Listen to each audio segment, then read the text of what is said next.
What's going on, everybody? Happy Monday. Welcome back to the Truck Parking Clubhouse. I'm your guy, Mike Lombard, aka Lombard Trucking, everywhere on the internet. Hope you guys had a fantastic weekend. You're staying safe out there wherever you're at. I know we had some high winds out there throughout the country, experiencing some high winds up in the upper parts of the Midwest. So hope you guys are staying safe. Saw some gnarly videos. We had some crazy wind down here in Texas ourselves, and I know all across the Dakotas, up in Michigan. So hope everyone is staying safe. Hey, we're getting hyped for the Mid-America Truck Show over these next couple of weeks. And so whether you're on the fence about going, shoot us a DM, let us know. We've got VIP registration link for you guys if you're looking to go. We're going to be talking about Matt today. Also want to let you know we're going to come live. We're going to come back on the live stream tomorrow afternoon as well with another one of our partners just to talk more about Mid-America Truck Show. So we're looking forward to it. And before we get rolling into this week's Clubhouse, again, 32 minutes ago, Taillights has dropped into your inbox. Got a couple great stories in there updating you. We've got lots of stuff going on. So if you're looking at selling your DOT number, there's some stuff coming down from FMCSA about it that you want to pay attention to. Also, big shout out to friend of Truck Parking Club and friend of the live stream, Gord McGill. We've got a discount code for his new book that is coming out called End of the Road, Inside the War on America's Trucker. So be sure to go check that out. Look it up. In Taillights, there's a link in there where you can order it from, as well as a discount code. So definitely go check that out, as well as some other news, updates, partner codes, discounts, and more. But without any further delay, I want to bring my very good friend, partner, you guys know him as Bad Reputation, onto the Clubhouse. What's going on, brother? What's happening, man? Nice to be here. It's good. It's good to have you on here. Where are you tuning in from tonight? Well, I'm actually at one of y'all spots in Hagerstown, Maryland. Beautiful spot, easy to get into, easy to get out. You know, you've got your amenities. You got the pilot right behind me. So you got showers, you got restrooms and everything else. And one thing that I ain't really got to worry about tonight is getting blocked in or getting my front end taken out. So I'm happy with the way the day turned out. That's good. Yeah, anytime you can put your head down at ease, always ends up being a good day. Exactly. But you're in Hagerstown, Maryland tonight. I'd love to find out how we got there in the first place. What got the Bad Reputation into trucking? Well, Bad Reputation got into trucking. I've been out here well over 30 years. I mean, I'm not going to break it down, but I've been out here well over 30 years. And it's like I'm a third generation driver. My granddaddy drove, my dad drove, and, you know, here I am out here, you know, glutton for punishment, but I wouldn't have it any other way. And yeah, man, I love what I do. And I'm probably one guy that you will meet that's into trucking, but not in it like everybody else is. You know, I see it as I keep America moving. Without me, America stops. You know, the money's great and all, but that's how I look at trucking. I'm out here, I'm making America move. You know, without me, you wouldn't have your steel for your buildings. I do flatbed, open deck, step deck, Conestoga. And I love my job, man. I wouldn't have it any other way. Let's go, man. I love it. That's the mentality you got to have out here, is that you're quite literally on the front lines. You're in the fight. You're making it happen for everybody else. Like the true link, the true strongest link in the chain. Exactly. So did you do anything before you got into trucking? What'd you do before you got your CDL? Actually, I worked in a cotton mill in the town that I used to live in, where actually was a town over from where I lived in. And I was a loom fixer, and I did that for a couple years. And I decided, you know, my dad was in the military. My dad was also a driver. You know, which way do I want to go? And, you know, I think about it now, if I would have followed my dad's footsteps and went in the military, I'd already be in well over 30 years, which, yeah, it's whatever. But I just, you know what, I decided I'm going to make the leap. You know, I'm going to make my dad proud, because my dad has always been my hero.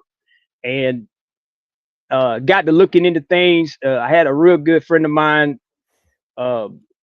Her husband used to actually own his own truck, and I used to go out with him and, you know, showed him that I knew what I was doing. But when it come time to actually get the job, when I applied for it, they wouldn't accept me because I didn't have any verifiable experience. So I had to actually go to a trucking school, and I went to the trucking school. But with everything that I've learned from my dad, you know, throughout the years, and what I learned from him and everything that I kept inside, I didn't have to do the full course. I only had to do what they call a refresher course, because when I got there, I could back better than any of the guys that was in that school. I knew how to do a pre-trip front and back.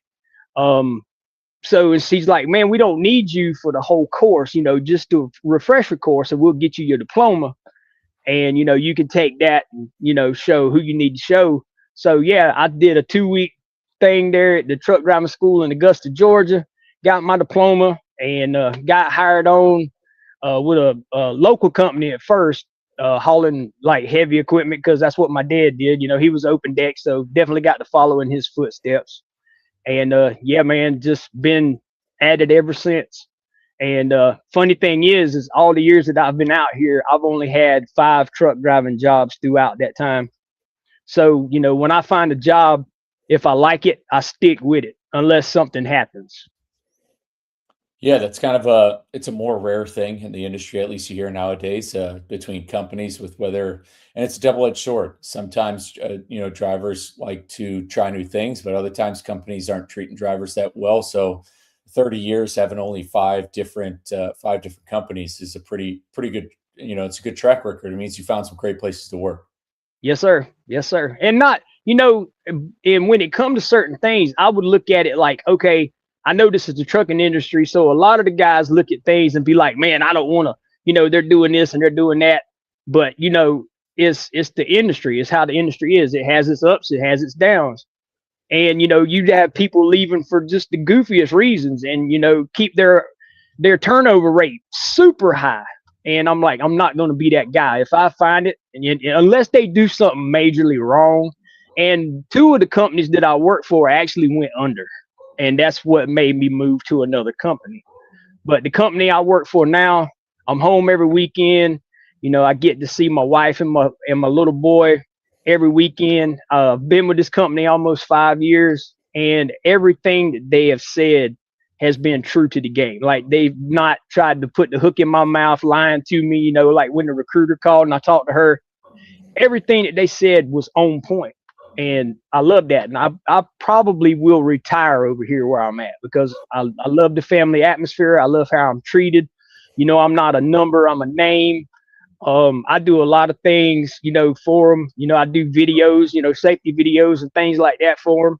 And yeah, like I said, man, I'll probably retire over here. That's how much I love it. It's just the family atmosphere is amazing. That's good to hear. And I know that there's a lot of drivers who probably might be suffering from some similar things recently with trucking companies going under. And I hope that that's something the industry takes into effect. But if you don't, if you're able to, if you don't mind bragging, who are you currently driving for? What do you haul? Do you recommend them? Are they hiring? Oh, well, they're a Michigan-based company. So if you want to get hired and you live in Michigan, it's a good company to work for. But they don't like really hire outside of Michigan, because we've got 5 or 6 we got 6 terminals in the state of Michigan. Our main terminal is in Clare, Michigan, which ain't but 23 miles from where I actually live at. But, the truck, instead of taking the truck home, the truck goes to the yard, because we've got a shop. If the truck needs maintenance or anything like that, they do everything there. So, but if you live in the state of Michigan, Northern Logistics, thumbs up. I love them. I do open deck, flatbed, step deck, Conestoga. I mean, I've been doing that since I've been trucking. Like, I've never pulled a box trailer or anything else. It's all been flatbed. Hey, that's good stuff. Before we went live, I mentioned our good friend Gordon McGill, whose book is coming out soon. He famously likes to brag that he's never hauled a trailer with doors, and that's it's something to be commended. And there is kind of something tough about it. Speaking of, you're based out of the Midwest or anything. Have you experienced any of that crazy high wind out there? Let's see, man. Mother Nature just needs to get together and figure out what she's wanting to do. But it's been snow, high winds, like the weather's just been crazy. And a friend of mine, we was talking earlier, and I'm like, why doesn't Mother Nature just go ahead, sign the divorce papers, and check out? Like, just go. It's time for you to leave now. Yeah, just get yourself right on schedule. Exactly. Yeah, like, it's crazy. The last probably 2 to 3 years, and me living in Michigan. And I live kind of like, how Michigan looks like your hand. I live kind of like in the middle. So the last 3 years, winter hasn't been really that bad. And this is probably the first winter other than the big one that hit back in 2018, where I was just like, I'm ready for it to end. I want it to be over because, we've had a lot of snow, really cold days up there where I live at. And yeah, I'm definitely ready for Mother Nature to figure out and just, get to stepping. Yeah, absolutely. Well, that's good, man. At least you're staying safe out there. You're at one of Oh, our yeah. spots in Hagerstown. I gotta ask you, when was the first time you had heard about Truck Parking Club? So I had a friend of mine actually turn me on to y'all.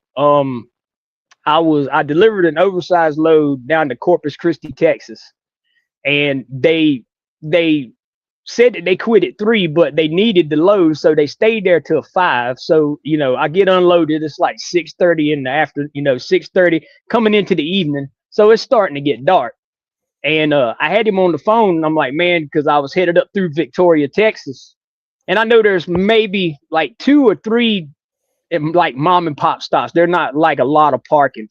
And he's like, yeah, I'm down with the truck parking club. I can get you a spot. And I'm like, I've heard of them, but I hadn't really like, did any kind of research on y'all or anything. And he's like, yeah, man, I'll get you a spot. And he got me a spot there in Victoria. I was the only one there. It was quiet, nice. The people, the attendant, she come out and greeted me. She's like, yeah, just back your truck right in here and everything will be okay. And that was the first time that I got turned on to y'all. And then the second time was right here at the spot that I'm in.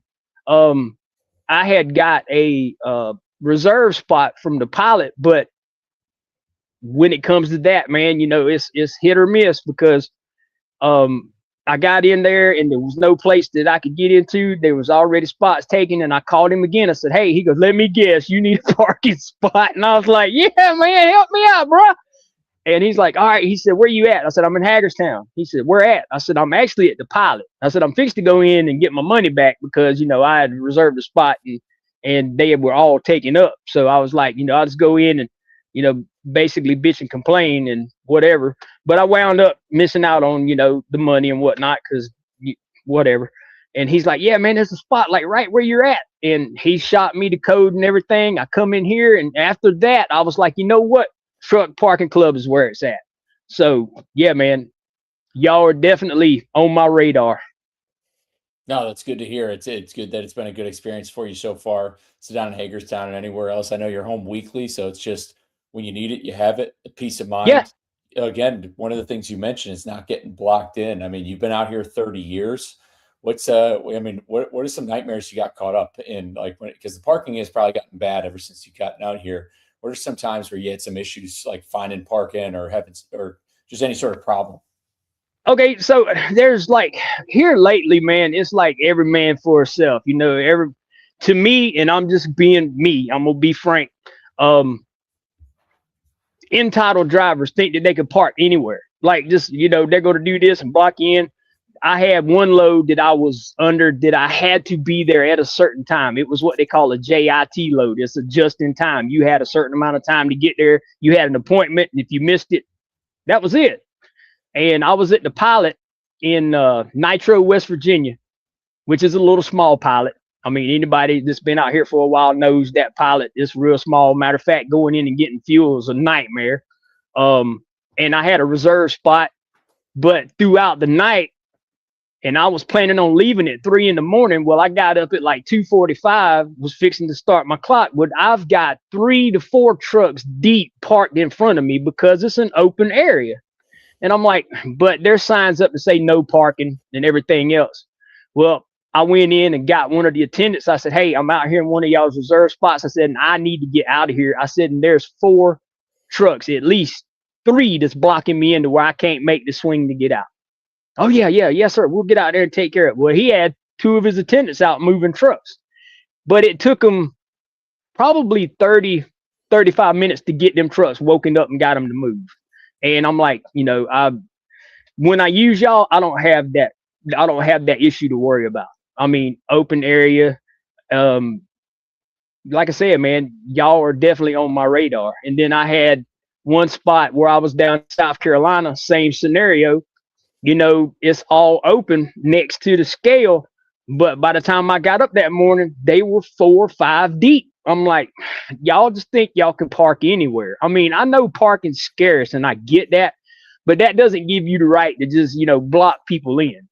I mean, and that it's been like that a few times. I mean, I can name probably 5, 6, 7, 8, 9, 10 probably different times that's actually happened where they just park where they want to. I mean, rest areas. You go into a rest area, you got one at a pool in front of you, one at a pool behind you.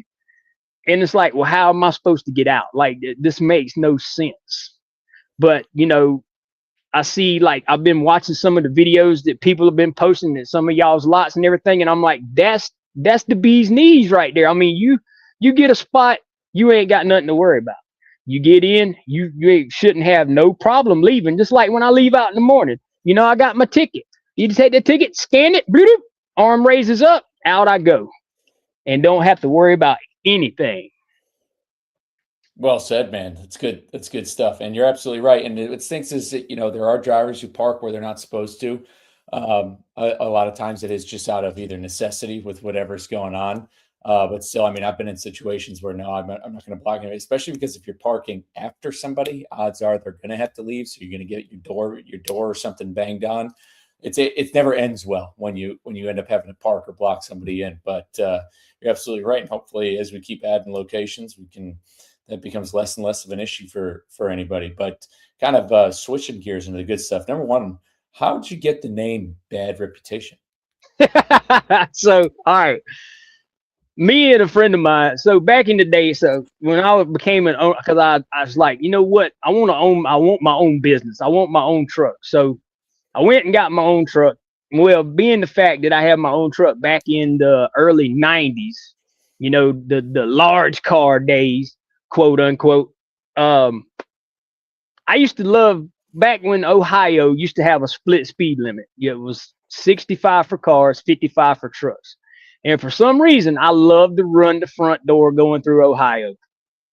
And yeah, so I was getting an MVR done because one of the companies I was working for had locked their doors, and I was going to go try to find something else, but I had my own truck, but still had to show an MVR. Well, a buddy of mine went with me. Now, back in the days, anybody that knows me, I used to go by half pint, which my uncle gave me that handle. And it was, like Little House on the Prairie, half pint. Because I'm small. I'm not the biggest guy in the world. And, what I do, flatbed and everything else, a lot of people look at me and go, man, I thought you was bigger than that. And I'm like, no, I'm 5'7". That's all I am. So we was out, went to the DMV, and he was starting a new company and he was getting his MVR. So we went together. Well, his printed off like one page. Mine printed off like 3, 4 pages. Like the machine just wouldn't stop. I'm like, man. And he looked at me and said, man, you got a bad reputation. And ever since then, it's stuck. Boom. So it's been ongoing since the 90s. Yeah, pretty much. Let's go. Not a bad one to stick with. Kind of like, and I like the kind of almost it's a play on a negative name, almost like my friend Hater made. His truck. Yeah. His name is Truck, and like the name, it's just like, oh, why would you have that? Why would you have that name? And it's like it's almost like it's a good thing. It's like an endearment. And same thing like Bad Reputation. Like people know it when they hear it. They still know it. It's actually, oh no, this guy's a good guy. Exactly. Yeah. Facts.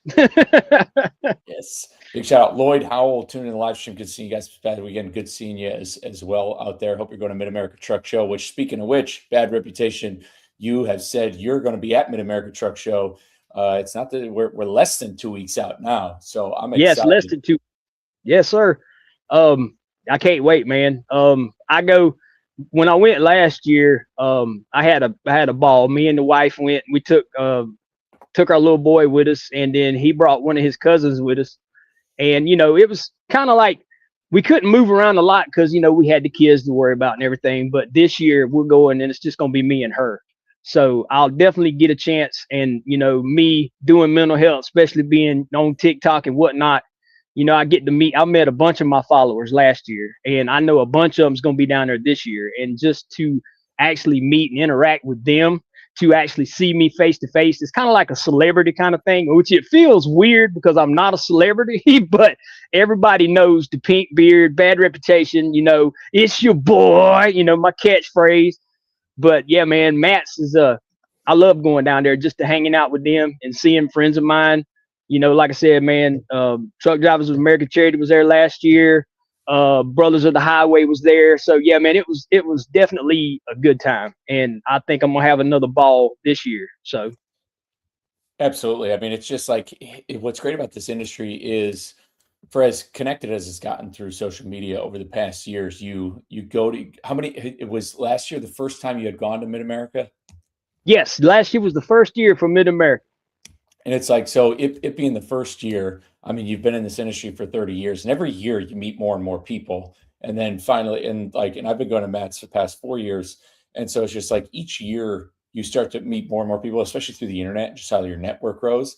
And so it's almost like its own form of a reunion because it's the biggest one. You might go to other shows throughout the year, Iowa 80, I know they have GBATs every 2 years, like some of the other ones, but like this is the biggest one. So it's almost like this reunion that it's really needed. And and we're going to dive into this, or at least a little bit in a second, because I know you're big on it. But you're a big mental health advocate. Would you recommend something like if you're a driver in this industry, Mid America is something that's good for the soul? Oh yeah, most definitely, man. Because back when I first started, it was a camaraderie, it was a brotherhood. Now that's kind of like dissipated over the years and whatnot. But mental health wise, even going to Matt's, just hanging out and talking with everybody, man, it gets your mind off of things, because you're out, you're chit chatting and you're doing things, and you don't really have to worry about, what's going on at the house or is the bills getting paid or anything like that, because you're actually out there and you're communicating. And I, definitely going to Matt's is one thing, just definitely would help your mental health. I mean, anybody that's going, I'd love to see y'all there, just saying. But yeah, definitely. 100%. Community events are super important, and which kind of bridges it right into the next thing I want to talk to you about. I mean, you're again, you're big on mental health advocacy, and normally, I like to ask any of the guys who come out of the clubhouse either. Well, it's always a series of like two questions kind of combined, and it's either what's one of the biggest issues besides parking that's not talked about, and then a piece of advice that you would give sort of a new driver. But I'd love to just kind of give you these next few minutes, because I think both of these, I think the biggest issue for you happens to be mental health related stuff, and I think you have advice on that. And I'd love to kind of hear your philosophy on driver mental health, and what you're doing, what the industry can do to help pay attention more, and what you think drivers should do if they're looking to stay on top of their mental health. Well, one of the big things is, I could say, which I preach a lot, man. You go back and you look at any one of my videos in my discography of TikTok, I preach reach out, because when you're out, especially being in a big truck rolling down the road, 10, 11 hours a day, you've got nothing but time to think. You've got nothing but time to get in your head. And once that happens, there goes the spiral, whether you get into depression because you're thinking about the past, anxiety because you worried too much about the future. I always try to say, man, stay focused on the now. Stay right in the moment. Don't worry about the past, because you can't change the past unless you own a DeLorean and it hits 88 miles an hour, which I haven't seen one yet. You're not going to change the past. And when it comes to the past is what made you who you are, if not better today than what you were back then. And then anxiety, stop worrying about the future. I understand, stay in the now, stay in the moment. Do something to where you're focusing on one thing, not 25 things at a time. And, like I said, the trucking industry, especially driving down the road, you ain't got nothing but time to get in your head. And my biggest thing is reach out when you're going through things. I'm backed by 988 Crisis Hotline. It's free, toll free, don't cost you nothing. Pound 988, take you right to a therapist, somebody who can actually help you get through what you're going through. Like me, I'm not a therapist, nor do I claim to be, but I've done so much research that if I know that you're going through depression, I can give you tools to help you get out of said situation. Anxiety, toxic people, things of that nature. I can give you the tools that you need, but when it comes to trying to figure out like what's going on, that's where a therapist comes in. That's when I preach 988, or better help. Get help somewhere, because especially being a Gen X, we were trained to like fight our emotions, hold it in. You'll get over it. Don't worry about it. But it's not like that today. You can sit there and think, oh yeah, I can fight this. I'll just, push it to the side, whatever. But it's going to eat at you eventually. Get help, reach out. That's my biggest thing. So don't keep it up inside. And when you say reach out, you mentioned the 988 number, but you said reach out to yourself too. Where can people find you? So I'm involved with it's called WeTheTruckers.com. And if you go to their resources, you can find me there. If you follow me on TikTok, all you got to do, when I first started it, I opened my DMs to anybody that was going through anything. If you're struggling, reach out through me through TikTok. Drop me your number. I'll call you back. Trust me. I go through anywhere between, on a slow day, I'd say about 12 calls a day where people is just going through things like, hey man, this happened, can we talk about it? And a lot of times when it comes down to it, man, it's, talk it out to get it out. Sometimes it's just a listening ear is all you need. And you can get to me through TikTok, WeTheTruckers.com. They got me under resources. You can find me there. And so far, I'm trying to get a little bit bigger. I'm trying to, been thinking about with the whole website thing, which, working on. It just ain't quite come together just yet, but, I'm working on that. But yeah, mostly everybody who knows me gets through me through TikTok. Let's go. And if you could, for example, again, because there's a myriad of issues of what can be causing people stress or anxiety or depression. But if you could, if you were talking to a new driver, just say it's a situation, newer driver, he finds you on TikTok, he's been driving for 3 months. He's kind of in the trenches a little bit, hasn't been home. It's not, the job wasn't kind of what he was expecting or anticipating. What's like a little piece of advice you'd give a newer driver? To the newer driver, I would say take a pause and think and reflect. Because one thing that, like I said, we was talking earlier, man, when it comes to the trucking industry, it has its ups, it has its downs. If it's something that you want, you will go after it. It just takes time. I mean, like anything, you got to crawl before you walk. And the biggest piece of advice, just take your time. It'll come if you want it to.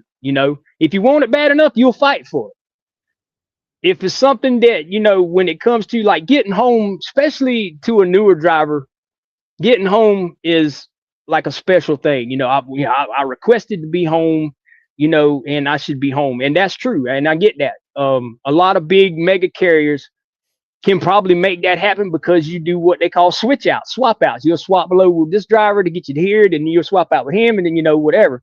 But it's a smaller company. It's the trucking industry, freight, right? You might pick up at one place and it's going to get you home 1 week, and then you're out for say 2 or 3 weeks or whatever, and you're back at the exact same place that you was at with that load that got you home. Guess what? That load's not there now. So now what do? I mean, it's just the trucking industry. And one thing I would definitely tell a newer driver, and because I hear a lot of talk, especially on TikTok, going through lives and whatnot. Like I see these younger drivers, they think that us older drivers are the problem of today, but that's not the case at all. If you hear one of us, because I learned a lot back in the days, what we used to call the horseshoe of knowledge, Petros, TAs, that big horseshoe, bar going around where drivers used to sit down and talk. When you hear a veteran driver giving you advice, we're not doing it to make fun of you or anything else, man. We're trying to help. So to a newer driver, I say, if you're getting advice from a veteran driver, take that advice, because, we're just trying to help you out. Well said, brother. Cheers. Dude, I want to appreciate you coming on the Clubhouse tonight. We're really looking forward to seeing you at Mid-America Truck Show. Again, you'll be by the booth. We'll be ripping live streams across the 3 days of Mid-America Truck Show. Any last words of wisdom you want to leave for the people tonight? You know what? One thing that I definitely give y'all, if y'all want some wisdom, you know, my granddaddy told me something a long time ago. If you want it, the world basically is not going to meet you halfway. If you want it, you got to earn it. And I stick by that till this day. Brick by brick, you got to earn it. Let's go. If you heard it live, you know it now. That's right. Perfect, man. Well, first time coming on the Clubhouse, won't be the last. We'll have you on the live stream at Mid-America. And we'd definitely love to get you back up here soon as well to keep up the conversation regarding all things mental health, because it's we've put stuff in the newsletter. One of our other partners, Ralph, has come on and spoke about it, and it's about checking in with drivers, just seeing where they're located. So it's an important topic, and want to give a big shout out to everybody who is tuning in live tonight, who is listening. We work with guys like Bad Reputation, because if you've been listening the last 30 minutes, this is a gentleman who wants to help leave the industry better than he found it, which is exactly what we do at Truck Parking Club. We're looking to leave the industry better than we found it, to help save you time and fuel and save a little bit of stress, so that way you're able to instantly reserve truck parking all across the country. And again, Bad Reputation can help you out if you're looking for that safe place to park anywhere at all. You can go to truckparkingclub.com. You can use that promo code BADREP20. It'll get you $20 off. Last thing I want to note before we go off, we got somebody asking an update on the International. The International will be at the Mid-America Truck Show next week. So if you want to see it, feel free to check out our YouTube channel as well. We've got a lot of updates and videos. It's looking real good with the paint job. But other than that, Mr. Bad Reputation, take care. Hope you have a safe night. For everybody else, stay safe and hammer down.